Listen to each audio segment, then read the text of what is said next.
Ruslan. An ex-UFC fighter responds to Joe Rogan about the Bible being a translation of a translation. This is Nate. I don't know how to say his last name. Nate Marquardt. Nate, we'll just call him Nate, okay? And Nate is a MMA fighter, ex-UFC fighter. We've heard Joe Rogan say some wild stuff about the Bible. Recently, he seems to have been coming around more to a more reasonable view of faith, which is great. And let's do that and respond to the very first thing that was sent to me. Actually, was an episode of Joe Rogan Experience, episode number 1444. His co-host, or his guest on that show, was a guy named Duncan Trussell, and they started discussing the Bible, and he laid out something that seemed like he was saying that the Bible has been translated over the years. And so let me just play the clip here for you guys. Yeah, apparently especially Old Testament, when they translated the Old Testament, they had to translate it. I mean, think of all the different languages it had to go through. It was Latin and Greek and shout out to Rogan with the space suit out. This is an old episode, by the way. German and English and all these different languages that are so different. Like, have you ever used the translate button? Like, I follow a lot of Russian fighters, and they, in their Instagram feed, they write in Russian, and I'm always like, oh, translate. It's a really cool feature. But you can tell it's not exactly what they meant because it's all up because their language is different. Right. Like the way they structure sentences is different. So English doesn't just plug and play. Right. It's like sticking a USB 3 into a USB A. Like, hey, this doesn't really fit. Right. So in that episode, he said that the Bible was translated from Latin to Greek to German to English and all these different languages that are so different. And here he's talking with Mike Tyson, and he alludes to the same idea. Let me play this for you. What were they trying to say? Like, what was when it was written in ancient Hebrew and then they translated it into Latin, they translated it into Greek. Like, when it was in ancient Hebrew, like, what were they trying to say? Okay, so he says, when it was written in ancient Hebrew and then they translated it into Latin, they translated it into Greek. When it was written in ancient Hebrew, what were they trying to say? Now, Joe Rogan is right in that the Bible was translated into Latin. What he doesn't understand is that we didn't translate the English version from Latin. We translated the English version from the original languages. Hopefully, yeah. I looked to find where this idea came from, and I couldn't really find anything. I found a lot of influencers like Joe Rogan have perpetuated this idea, and it's even been compared to like a telephone game where you whisper something into somebody's ear, and then they whisper that same thing into somebody else's ear, and it goes around the circle, and then when it gets back to you. Right. Yeah, it's because that's not a thing. It's a completely different message. And Bible's not like a game of cell phone. I want to say, first of all, this is completely false. This is not how the Bible is translated. This is not how the Bible is transmitted.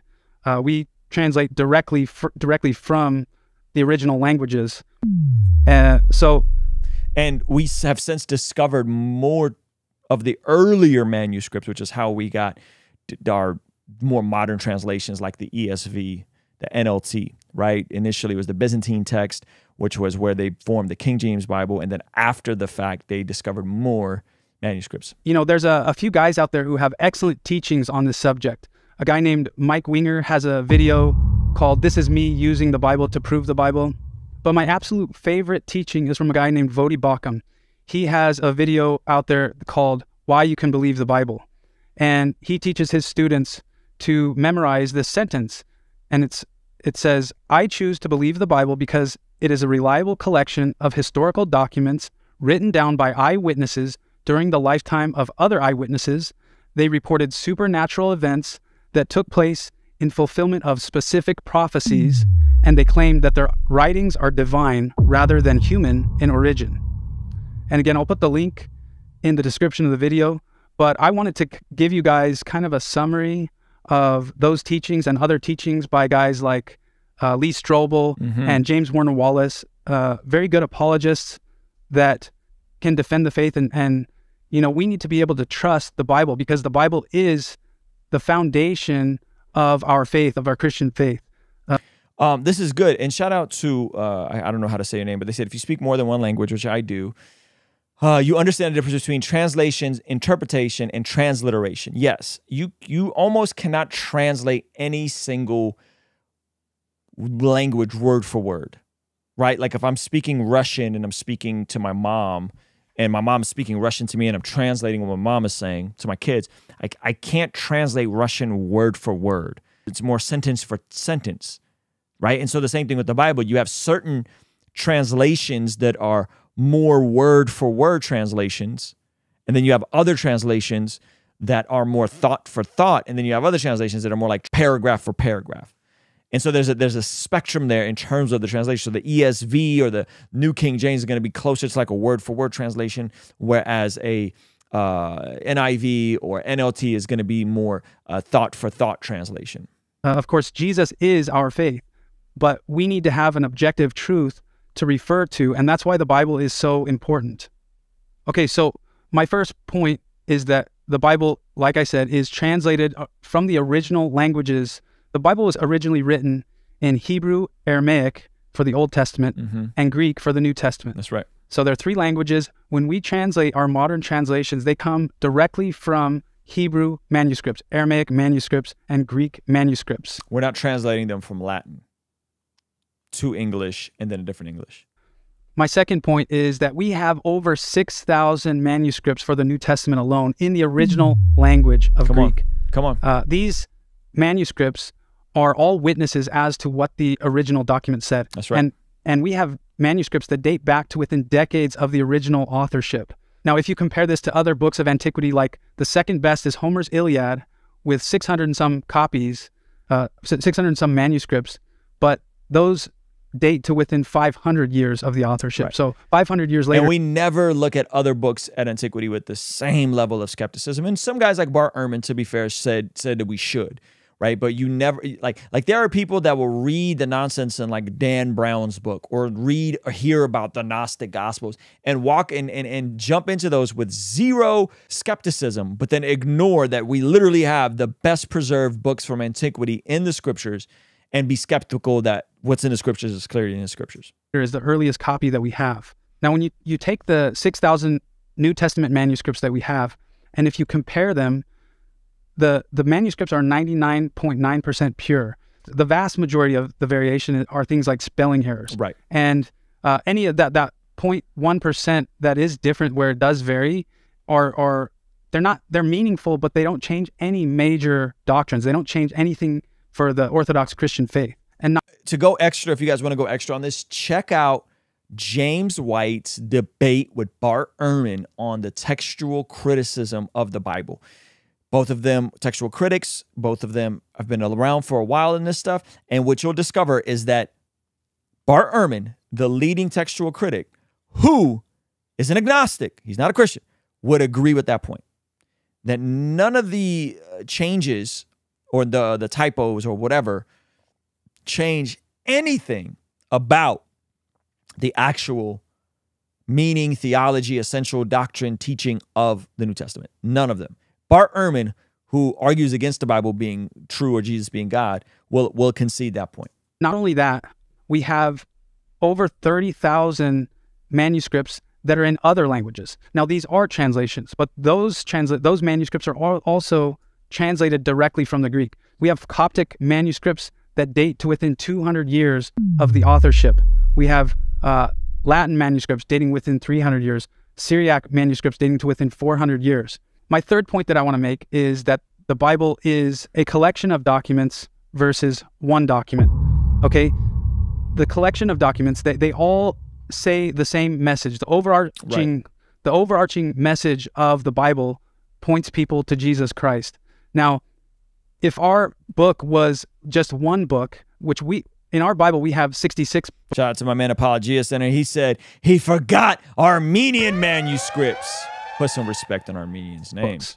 But if our book was just one book, and let's say it came from one man who had a vision in the woods or met an angel in a cave or something like that, that would give you reason to question its authenticity. Right. But even the Gospels alone, you got 4 different people testifying about the life, ministry, death, resurrection of Jesus, right? It's 4 Gospels. No other book of any other faith outside of the Bible has that. With the Bible, we have 66 volumes that all testify of the same thing, namely Jesus Christ. My fourth point is the reliability of the witnesses and the authors. The Bible was written by eyewitnesses who saw the risen Christ. Yep. And it was written during the lifetime of other eyewitnesses. So the other eyewitnesses, you could go and check with those eyewitnesses if that's in fact what they saw. In other words, the message that they preached about Christ was verifiable. It was falsifiable. If it wasn't true, they could go and check. And if they could check to make sure it was true.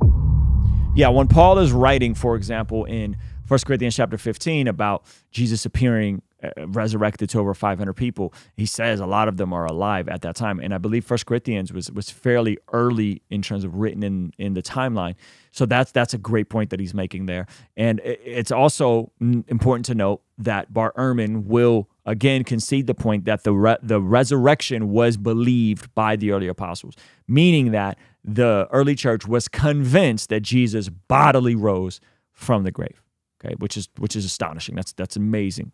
Okay, so anyway, shout out to Nate for putting that video together, correcting Joe Rogan on some of the Bible stuff. It's very exciting that get other people in the space, and hopefully we'll see more Christians on the pod having these conversations with Rogan himself. I'm hopeful, and I'm hopeful that we're setting the record straight on some of this stuff. So anyway, guys, thank you so much for hanging out with me. If you want to go and partner with us to keep us to help us continue making videos like these, podcasts, after party streams like this one, completely unedited, okay, that goes offline after we finish them. You can watch them every single day on our online community. Keep us independent, keep us brand free, only answering to you, so we never, ever have to make goofy commercials like these. Our friends at Genucel Skincare have exciting news to celebrate in 2023. Using Manscaped during my showers after workout has given me much more confidence. And that's where Mudwater comes in. True Classic has got your back. All thanks to the sponsor of today's video, SayMine.com. Established Titles is your opportunity to earn the title of Laird or Lady. Subject to credit approval, rates range from 7.99% APR to 19.99% APR, included 0.50% auto pay discount. If you don't want us to make ads with brands you don't care about, sign up for our online community for as little as $5 a month to keep us independent and ultimately answering to you as our boss. You get all sorts of benefits like daily replays of our after party streams, exclusive access to our Discord community, and early access to our podcast interviews, all starting for only $5 a month. Kingstream Entertainment. Ruslan